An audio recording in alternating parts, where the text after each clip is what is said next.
We transfer them because they have developed vested interest from our point of view. I'm telling the public authorities, boys, you can't afford to ignore the act. If he doesn't follow, then I give him punishment. I take a pause and ask, Ki guli lagi se?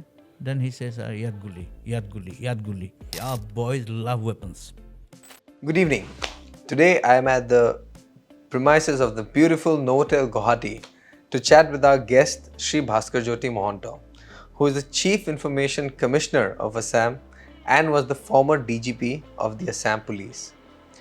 Mahanta sir took charge as the Chief Information Commissioner in April 2023. He has had a keen interest in theatre, arts and directed Yugadrashta, an Assamese language short film based on the life of Sentineler and freedom fighter Pitambar Deva Goswami, for which the movie received the National Film Award for Best Non-Feature Film Music Direction. Well, let's hear it from him then. Good evening, sir. Welcome to the show.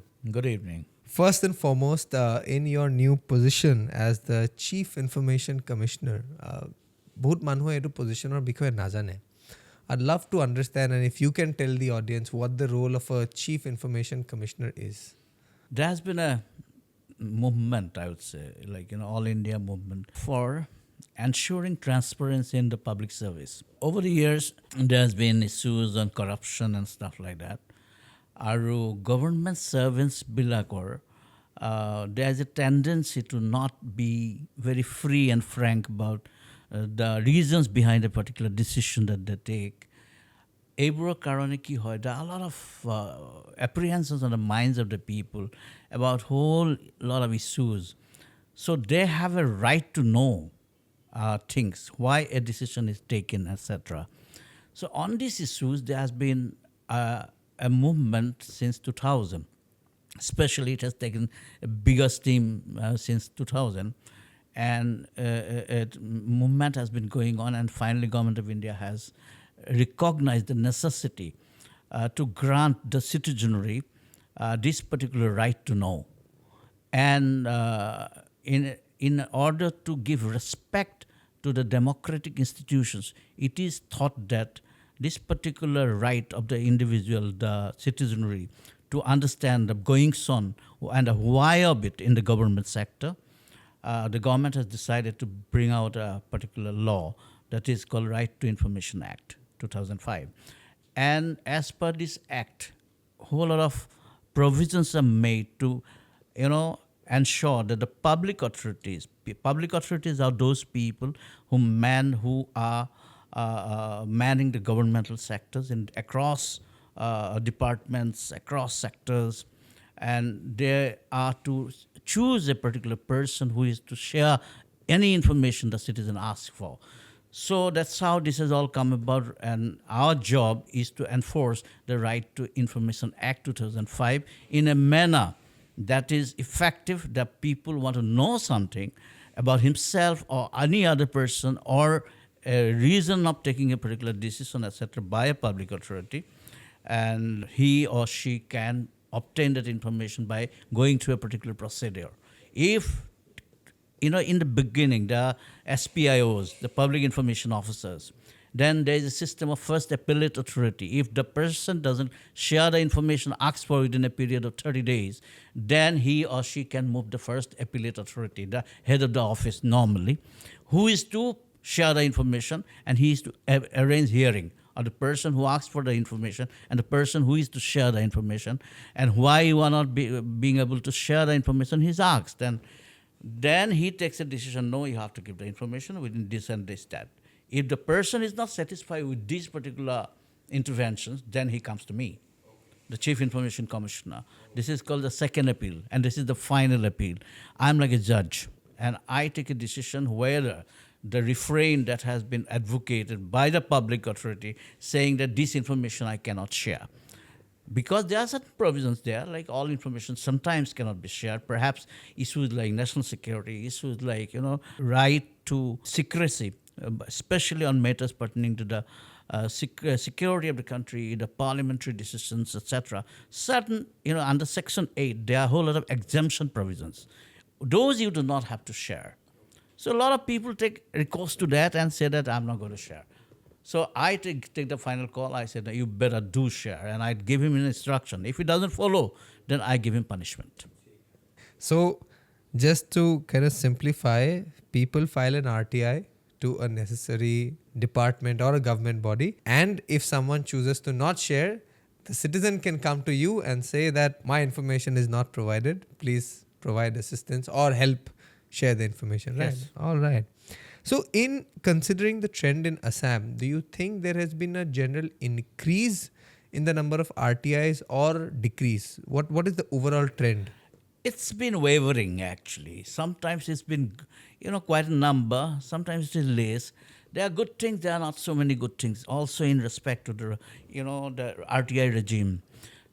Over the years, what happens, there are genuine seekers of information. There are people who are facing a lot of problems because of the misdoings, wrongdoings of the public authorities. It happens. Gaon Panchayat, etc.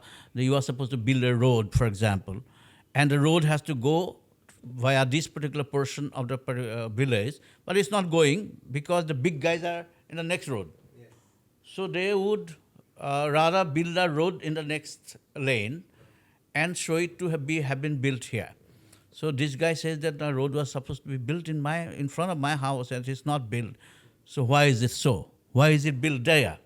So that kind of a public queries is there. And then these are the genuine information. Then I force the hands of the, I force the public authority to better come up with a thing and it sorts out the problem. But then there are certain bad guys, who take advantage of this particular act and extorts the public authorities. They know the weak underbellies of these characters and they would say, raw, to gandagol koriso to against them, RTI marim. Then he says, okay, paisa ketaman dile, I can, take care of it. And extortion, harassment, unnecessary disturbances, and eneke dhoronere tak, the way he would pile on him in a manner that he would get harassed so much that he wouldn't be able to discharge his normal duty and put a lot of mental stress. Those things also need to be taken into account when you give a verdict. Gotike, there are good points and there are bad points. In terms of number of RTI decreasing or increasing, I find that there's a trend of generally asking off rate after I have taken over. I dare claim that I have sent a message across to the public authority, strong and decisive. I say, you better share the information. If you are not following the act, you are in for danger, boy. And I'll give you punishment. My give punishment, that means he doesn't get promotion. And departmental proceeding is drawn against him. And in fact, there are a whole lot of things that has happened. And I sent a message across loud and clear. Moi gom paisu etia phatke di die. Mane information to jiman pare di dibole arambho hoise. And generally, the number of second appeal that normally come to me has decreased. Tamane original jagate bostu to pai goise. And at some level, does it feel that, you are working for the government, and yet at some level you are empowered to also, take action against the violators? I am under the governor of Assam. I report to the governor of Assam. I am not to be basically taking into account of problems of the government. No. I, in fact, catch the government functionary for doing or not doing certain things, act of omission or commission. If it is mala fide, I catch it. It's not important that it's the government sector. I mean, it is basically the government officers who are to be caught. If not indulging in corruption, indulging in acts which are not transparent to the people. We need an informed citizenry. We need a citizenry who understand, who are in knowledge of the goings on inside the government. So I desire that, in fact, I've been going all over to nook and corners of the state. I'm telling the public authorities, boys, you can't afford to ignore the act. If somebody is asking for an information, you have to give a reply. It's not that you pass the information because under the exemption category, and in fact, there is Section 4. There is this Section 4 which asks the public authority to conduct voluntary disclosure of information. There are 27 numbers of points under which you have to voluntarily disclose the information. Who are the officer who is handling these kind of actions? Who are the officers who are to, do what kind of decisions, etc., etc. A whole lot of things that need to be spelled out. And unfortunately, what happens is voluntary disclosure. Our government departments are not being very, very clear because of lack of understanding, lack of time, or lack of anybody catching them. Now I'm really catching them on that count. At some level, do you think people are also afraid of filing an RTI? Do you think that is there? Sometimes I feel that. Is it, or is it beokufi, or is it, ignorance? I don't see that they're afraid of filing the RTI because they've been filing RTI. In fact, a whole lot of cases I found the other day in forest matters, perhaps, there are a whole lot of RTIs being filed and they are getting very interesting information. I see it on TV. I didn't know that this RTI information was obtained. And in fact, electoral bond issues, it was obtained through RTI. In fact, RTI is playing a great revolution out here. So it's not that in Assam it's not playing an interesting role. There are a whole lot of RTIs revealing interesting information on the basis of which a lot of policies are being straightened out, ironed out. I wanted to come back to one of the questions that you were talking about before. What kind of information usually can be denied in an RTI? You just read the RTI Act, Section 8. You have the exemption category. Information, as I said earlier, about issues pertaining to police, for example. In fact, the government of Assam has brought out a notification exempting certain officers which are not to be asked about matters pertaining to investigation, matters pertaining to various aspects of national security and stuff like that, action carried out in good faith for securing the national interest and stuff like that, and private information, and information like one has got a job, the other guy has not got a job. The guy who hasn't got a job would ask the qualification of the guy who has got a job. In such a case, there are certain, if that information is revealed, perhaps that could be used against that particular person, and personal harm could be caused. There are occasions like this kind of things must have happened earlier. And the Honorable Supreme Court also has, observed that there are certain indications of certain people unnecessarily harassing the public authorities on the name of RTI.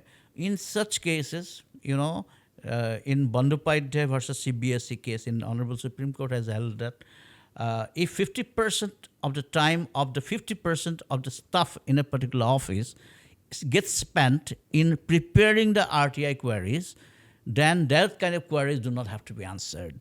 So the person who asks the query, should be also considerate about the basic public duties that are to be discharged by that particular public authority. So an RTI cannot be and should not be filed to harass a government body or to just harass or ensure, push personal agenda and stuff like that. It is to be done in right earnest. You have been in this role for almost a year now, sir.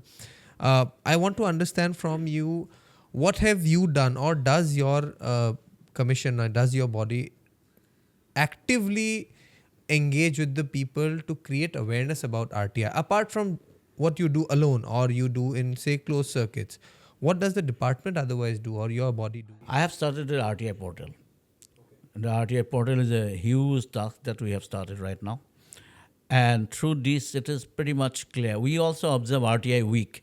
We go around to the districts and stuff like that. And we tell people about the need to do RTI and that, whatever informations that are laid at the tables in the Legislative Assembly or the Parliament of the country, those informations which are normally shared there cannot be denied. So these things people should know about, and accordingly we have gone around having, meetings and awareness campaigns and like poster campaigns, etc. In fact, the last RTI week that we have held, we had a couple of discussions and even social media discussions as well, and also poster campaigns and stuff like that. And besides, now We have made our website very dynamic, and I have also introduced the system of hybrid hearing. For example, you do not have to be physically present. We can also hear you virtually. So those we are making things easier for the person to obtain information, and people know how to do RTI and why to do RTI, but the transparency structure perhaps has come in big time nowadays. Government has perhaps introduced systems wherein voluntary information about, suppose there is a construction of a bridge, they are supposed to put up the entire lot of expenses made, the timing of the construction of the bridge, etc. These things have to be spelled out there. So if somebody is not doing, somebody can file an RTI and find out, if there has been corrupt practices in this, etc. Now, I want to take you back a little bit in time. Now that we've discussed your current role, a little bit in time and your role as the former DGP of Assam. Poor silly question, hobo, may sound very simple, but criminals have also evolved. Just like technology has evolved, we have evolved, smartphones have evolved, criminals have evolved. Ohomot criminals, how do you think have they evolved from a time where they used to be involved in a, lock kati ghorat kidnap kora ba ghor thumwa? How do you think criminals have adopted, or you have seen that entire change happen? They've evolved big time, In fact, we in the police structure has perhaps evolved better. Well, I won't take the claim the credit myself, but I would say we used to dream before. If we could have this, if we can have this big data system and retrieve data as per our requirement, those were the dreams. If we could have a housing system where the housing satisfactions of the police personnel is to the extent that they can get a good place to write the case diaries. Peacefully they could pursue an investigation, etc. Then we have a situation of that kind. Thank God, thanks to the government, thanks to the people of Assam, that I have had a pretty long tenure as DGP. In fact, 3 years, 3 months. It's one of the longest, perhaps, in the country. So I had time. And I could perhaps engineer it in a manner that is stepped as per a plan. And we have evolved big time ourselves to match with the evolution of the bad characters. For example, the drug dealers. Otherwise, we are having the islandish approach. You would be in a silos. Every bit of our organization itself would be working on silo. Police system cannot be ensuring a better traffic if the other stakeholders like the telegraph department, telecommunications, and like PWD, etc., would be, digging away to the glory, happily digging away for a nala, etc. And like traffic persons are not consulted. We have made it a system that if you do anything of this kind, the traffic personnel need to be taken into account. And like that, even for ensuring prevention of a serious crime in a village and in the whole lot of other places, that coming in to the similar platform of all the necessary stakeholders, including public, was something very important. We have ensured that kind of a situation to be emerging, wherein everybody puts in their bit to be countering a particular problem that is in the offing. Cyber security is a big time problem, cyber fraud, etc. I4C has been evolved, Indian Cybercrime Coordination Center. I had ensured that the regional Cybercrime Coordination Center is set up by way of taking up very steadfastly with the government of India, and Guwahati has been made a thing. And I had ensured a lot of interactions with the Northeast state governments, the state police, and we have now developed a system wherein we need to be kind of in touch with each other, and a criminal coming from Meghalaya, I get to know out here in Guwahati pretty soon by way of a institutional mechanism that we have introduced. Whole lot of other sphere as well, for example, we have brought about a zero killing of rhinoceros, for example.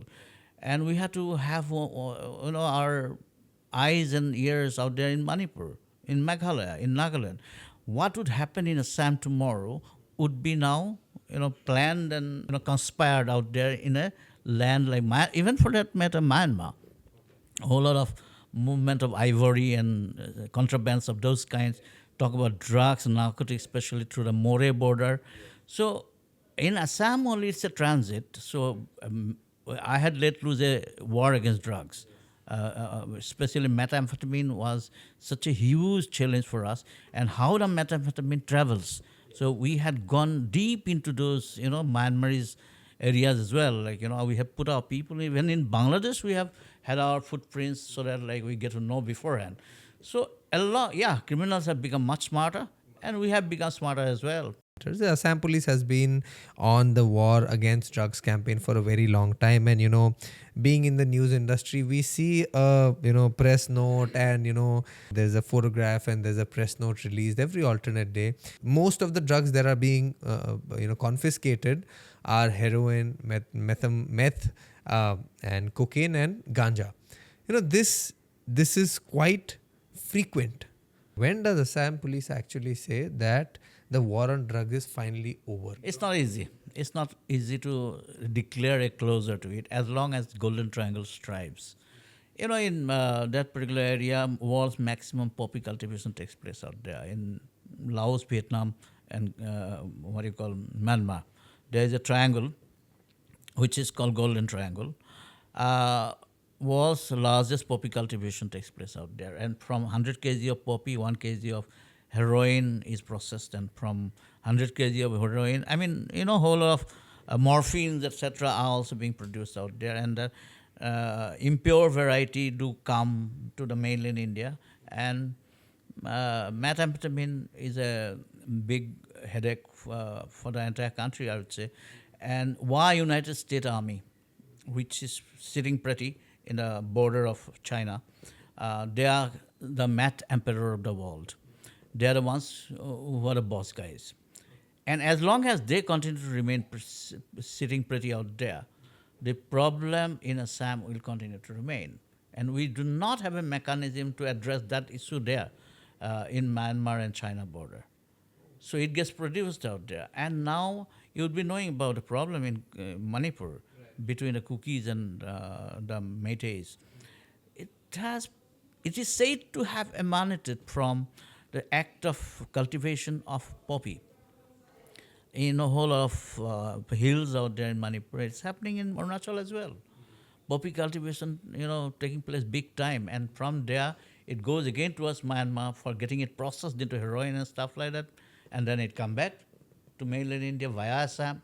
So as long as these things go on in the neighboring states or the neighboring countries, you can't remain, you can't have the luxury of remaining away from it. Gone are those days when Barebanki se aaya karta tha, Gazipur. These are the, legitimate poppy cultivation areas. And it used to come from there. Like there used to be some amount of proliferation of drugs here and there. But gone are those days. Now it is big time, a very, very syndicated, proper organized crime. So in order to have a finish of it, the entire international community need to come together. And a lot of work is being done, of course. Pradhan was a batchmate of mine, Narcotic Control Bureau, he was the chief. And I and Pradhan, Tapan is a batchmate of mine, he's the Intelligence Bureau. And we all had really walked out together, and we had hit them very hard. The big guys are kind of scared of Assam Police, all right. Even the guys in Myanmar and places like that. They don't like us. So Assam Police has a fantastic image, of course. How you said big guys are scared of Assam Police, and you as the former boss, you were aware that Assam Police had an A game on social media. Assam Police's social media has been well talked about nationally and globally also. But do you think social media prachar to on ground conversion hoi pale rehna? Just follow up question to that. Ajiu in a rural situation, women are little afraid of going to the thana as a harta dibokarne. It holds them back. Today, has the communication on social media evolved into a thana OC's behavior? Well, it's not. Social media is a force multiplier.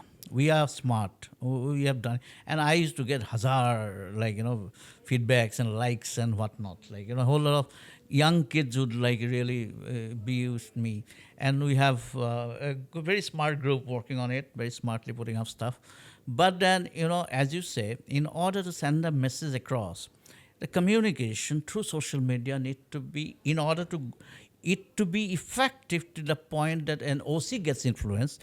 A rural woman, fetching water from a nodi, coming back home and facing a problem with the husband and getting emboldened to come to the Thana because she has read a social media post. Well, it's not merely that social media which has sent a message across.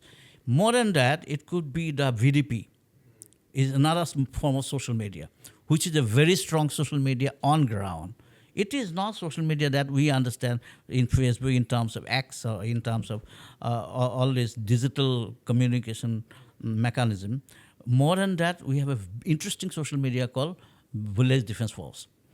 And in fact, there is 11,000, nowadays there are about 22,000 village defense forces who would be, carrying our messages to the villagers, etc. And the Mahalla meetings that we used to have. And I have introduced 11 numbers. In 11 districts, we have introduced special cells. I have recruited social work students, smart kids from academia.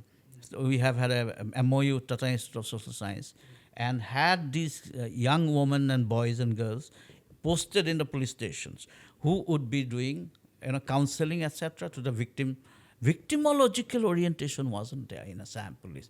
We have gone out big time to ensure giving it a victimological push to the policing in general, and especially in respect of women and children, we have taken huge strides on it. We have introduced new schemes, new mechanisms through which their conditions are ameliorated. But yes, through the social media, we have prevented a whole lot of suicides. Young kids trying to commit suicide, we getting to know about it and being aware through social media. Our guys sending messages quite fast and rescuing the kid just before a bad event. This kind of things had happened in dozens. I mean, correct. Of course, the impact of Assam Police's social media is there, definitely positive. But the only point of question is that whether it impacts behavioral change at the Thana. But nevertheless, I think how VDP, you explained that beautifully. Not only VDP. I used to have a program called ASWAS. It is an Assam Police project to help the child victims of violence and insurgency in Assam. About 1,200 plus children whose father has been killed in a violent incident, we've been helping them through the police stations. And in collaboration with UNICEF, we have had series of programs. Then again we introduced a soft skill program to teach the police personnel holding the phone, responding to a telephonic conversation by a stranger or by a person in need, etc., to be responding in a manner that is good to the person in distress, and how to behave, how to approach, how to interrogate a victim. I mean, how to interrogate a child, etc. All this soft skill we have tried to impart into them by way of training, not through social media. We don't merely give an appeal in social media, "Come, police guys, you better reform yourself." That will not help. What will help is a continuous training, which we have done. Continuous training in collaboration with UNICEF to develop child-friendly attitude development. We have made films, and all the police personnel, we are showing these films and saying that behave this way, not this way. Good way of behaving, अच्छा नमूना, बुरा नमूना, दोनों दिखा के उनको कहलाते हैं. And I had developed some courses myself, and these have definitely yielded great amount of result. Yeah. All right. So as we wrap up this conversation, I have just two last questions. And there's a small data to this. According to a recent data, Assam has recorded more than 200 police encounters since 2021, with over 80 killed and 180 injured. This is a significant rise in the number of what I would call encounter killings under the current government. How do you see this affect how do you see the spike affect the image of the Assam police? No nonsense. If somebody fires at you, you have to fire back. That is basic. Because the law empowers you to be, and there are certain cases wherein, in order to prevent an escape of a particular criminal who is accused of a particular crime, I mean, their crimes are defined though, and then you can, in order to effecting prevention of his escape, you can open fire, even to the extent of, taking his life. In order to save yourself from another person attacking you, you have to open fire. You are entitled to open fire. These are kind of leeways given by the laws to the police personnel. Perhaps sometimes these are taken recourse to, and at this moment, I believe these cases are under the subsidies. Most of these cases are subsidies, because whenever there is an encounter killing, a case has to be kind of registered. So these are subsidies. I shouldn't be commenting too much. And sir, despite your fantastic tenure as the DGP of Assam Police, if you were given a second chance to be the DGP of Assam Police once again, would you have done something differently? Yes, especially I was driving a vehicle because Assam Police has had the legacy of too much of insurgency. Our boys love weapons. I would not like to see the weapons on the streets. I think a civilized society like Guwahati city, I wouldn't like the CRPF, the police personnel going around with long-range weapons. This is not civilized. I would rather have them, a gun which can immobilize a person, not kill somebody. That is one thing I would like to do. I would have liked to do. I couldn't do it. Another is to have a better welfare situation, wherein if we can have 2 shifts, then we can have a better productivity in terms of human resource development. 2 shifts in the police stations. One shift and you are all the time in duties and like this duty, that duty, security issues. The same person has to investigate, the same person has to come back. The wife calls up saying that the boy is not well, the son is to be taken to the hospital. He has no time as a result. He behaves in a particular way because there is a reason for him to behave that way.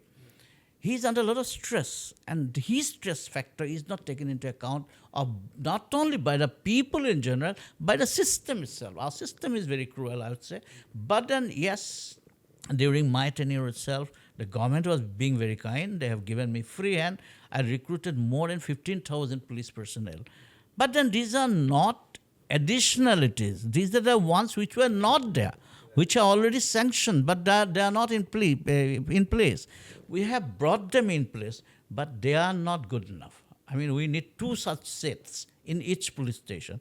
Then we can take, 8 hours duty. So you do these things in a manner that is very satisfying to the people. You behave in a particular manner. You take care of your family. You be a good human being. Look at yourself in the glass, and what do you see? You must see a good human being. That's what we kept saying to the police personnel. And I guess we succeeded, because the kind of text messages that I keep getting from the police personnel, they want to be good human beings. They want to do well. But then the society has to allow them to, the system has to kind of encourage them to be that.